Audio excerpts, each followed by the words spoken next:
மருத்துவ அத்தியட்சகர் கடமையில் இருக்கின்ற சந்தர்ப்பங்களில் அந்த மருத்துவ அத்தியட்சகருக்கு எதிராக இவ்வாறான விசாரணைகள் ஆரம்பிக்கப்படும் பொழுது அவ்வாறான நபரை பதவியில் வைத்துக் கொண்டு இந்த விசாரணைகளை நீதியானதும் நியாயமானதும் பக்க சார்பின்றியும் இடம்பெற முடியாது.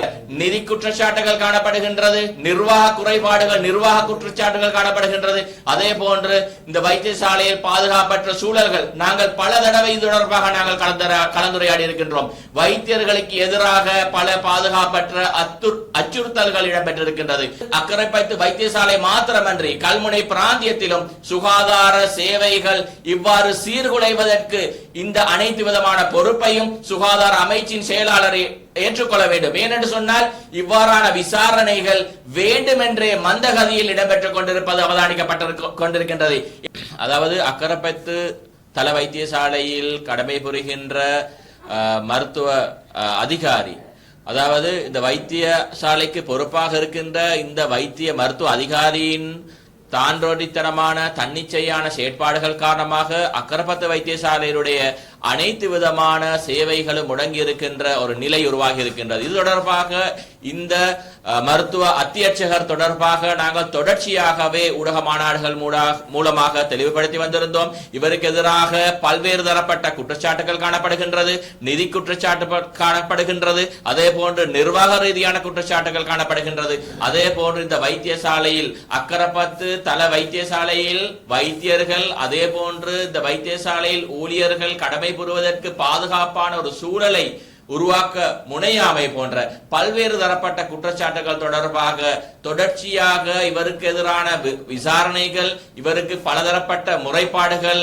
குற்றச்சாட்டுகள் இடம்பெற்றாலும் கூட இவ்வாறான விசாரணைகள் காலதாமதமாக வேண்டுமென்றே பின்தள்ளி போடப்படுகின்ற ஒரு நிலைமை உருவாகி காணப்படுகின்றது. இதன் காரணமாக தொடர்ச்சியாக அரசு மருத்துவ அதிகாரிகள் சங்கம் என்ற ரீதியில் பல குற்றச்சாட்டுகளை முன்வைத்து வந்த போதிலும் இவ்வாறான விசாரணைகளை முன்னெடுப்பதற்காக சுகாதார அமைச்சர், சுகாதார அமைச்சின் செயலாளர், அதே போன்று அரசாங்கத்துக்கு சுகாதார அமைச்சுக்கு அரசு மருத்துவ அதிகாரிகள் சங்கம் என்ற ரீதியில் தகவல்கள் வழங்கி இருந்தாலும் கூட இந்த விசாரணைகள் முறையாக முன்னெடுக்காமை காரணமாக இன்று இரண்டாவது நாளாகவும் அக்கரைப்பற்று வைத்தியசாலை உட்பட கல்முனை பிராந்தியத்திலும் ஒரு தொழிற்சங்க நடவடிக்கை இரண்டாவது நாளாக இடம்பெற்று வந்து கொண்டிருக்கின்றது. எனவே நாங்கள் சுகாதார அமைச்சை கேட்டுக்கொள்கின்றோம், இவ்வாறான மருத்துவ அத்தியட்சகர் கடமையில் இருக்கின்ற சந்தர்ப்பங்களில் அந்த மருத்துவ அத்தியட்சகருக்கு எதிராக இவ்வாறான விசாரணைகள் ஆரம்பிக்கப்படும் பொழுது அவ்வாறான நபரை பதவியில் வைத்துக் கொண்டு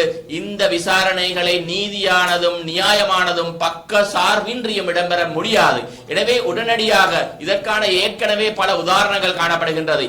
இவ்வாறு மருத்துவ அத்தியட்சகர்களுக்கு எதிராக விசாரணைகள் முன்னெடுக்கப்படுகின்ற சந்தர்ப்பங்களில் அந்த குறிப்பிட்ட மருத்துவ அத்தியட்சகர் அந்த பதவியிலிருந்து பதவி விலக்கம் செய்யப்பட்டு அல்லது வேறு ஒரு இடத்துக்கு இடமாற்றம் செய்யப்பட்டுத்தான் இந்த விசாரணைகள் முன்னெடுக்கப்பட வேண்டும்.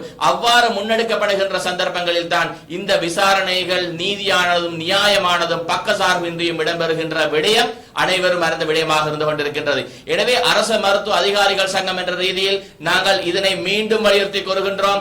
இந்த தொழிற்சங்க நடவடிக்கை இன்று இரண்டாவது நாளாக இடம்பெற்றுக் கொண்டிருக்கின்றது. இந்த மருத்துவ அத்தியட்சருக்கு எதிராக குற்றம் சாட்டப்பட்டிருக்கின்ற நிதி குற்றச்சாட்டுகள் காணப்படுகின்றது, நிர்வாக குறைபாடுகள், நிர்வாக குற்றச்சாட்டுகள் காணப்படுகின்றது. அதே போன்று இந்த வைத்தியசாலையில் பாதுகாப்பற்ற சூழல்கள், நாங்கள் பல தடவை இது தொடர்பாக நாங்கள் கலந்துரையாடி இருக்கின்றோம். வைத்தியர்களுக்கு எதிராக பல பாதுகாப்பற்ற அச்சுறுத்தல்கள் இடம்பெற்றிருக்கின்றது. அதே போன்று அண்மை உதாரணமாக அக்கரைப்பற்று வைத்தியசாலையில் அவசர சிகிச்சை பிரிவில் இடம்பெற்ற ஒரு மோதல் சம்பவத்தை கூட குறிப்பிடலாம். கூறிய ஆயுதங்களுடன் இரு சுகாதார ஊழியர்களுக்கு இடையில் இடம்பெற்ற இந்த ஒரு கைகலப்பு சம்பவம் கூட பதிவாகி இருக்கின்றது. இது தொடர்பாக குறிப்பிட்ட நபரினால் எழுத்து மூல முறைப்பாடுகள் விடுக்கப்பட்டிருந்த சந்தர்ப்பங்களில் கூட இது தொடர்பாக போலீஸ் விசாரணைகள் எதுவும் முன்னெடுக்கப்படாமல் இந்த விசாரணைகளை மூடி மறைக்க முயன்ற இந்த மருத்துவ அத்தியட்சகரின் செயற்பாடு வெளிவந்திருக்கின்றது. எனவே இவ்வாறு வைத்தியசாலைகளில் பாதுகாப்பாக வைத்தியர்களுக்கு மாத்திரமன்றி அனைத்து ஊழியர்களுக்கும் பாதுகாப்பாக கடமை புரிய முடியாத ஒரு சூழ்நிலையும் உருவாகி இருக்கின்றது. எனவே சுகாதார அமைச்சரை, சுகாதார அமைச்சின் செயலாளரை நாங்கள் கேட்டுக்கொள்கின்றோம். இவ்வாறு அக்கரைப்பற்று வைத்தியசாலை மாத்திரமன்றி கல்முனை பிராந்தியத்திலும் சுகாதார சேவைகள் இவ்வாறு சீர்குலைவதற்கு இந்த அனைத்து விதமான பொறுப்பையும் சுகாதார அமைச்சின் செயலாளரை ஏற்றுக்கொள்ள வேண்டும். ஏனென்று சொன்னால் இவ்வாறான விசாரணைகள் வேண்டுமென்றே மந்தகதியில் இடம்பெற்றுக் கொண்டிருப்பது அவதானிக்கப்பட்டிருக்கின்றது.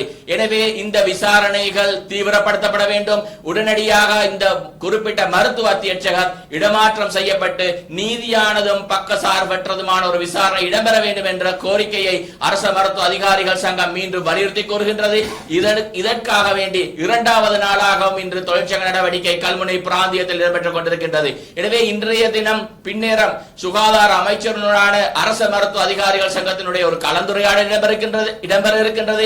எனவே இந்த கலந்துரையாடலிலும் இது தொடர்பான விடயங்கள் கலந்துரையாடப்பட இருக்கின்றது. எனவே இவ்வாறான கலந்துரையாடலிலும் சாதகமான தீர்வுகள் தீர்மானங்கள் எடுக்கப்படாதபடி இந்த தொழிற்சங்க நடவடிக்கைகள் மேலும் தீவிரப்படுத்தப்படுவதற்கான வாய்ப்புகளும் காணப்படுகின்றது என்பதை அரச மருத்துவ அதிகாரிகள் சங்கம் என்ற ரீதியில் நாங்கள் தெரிவித்துக் கொள்கின்றோம்.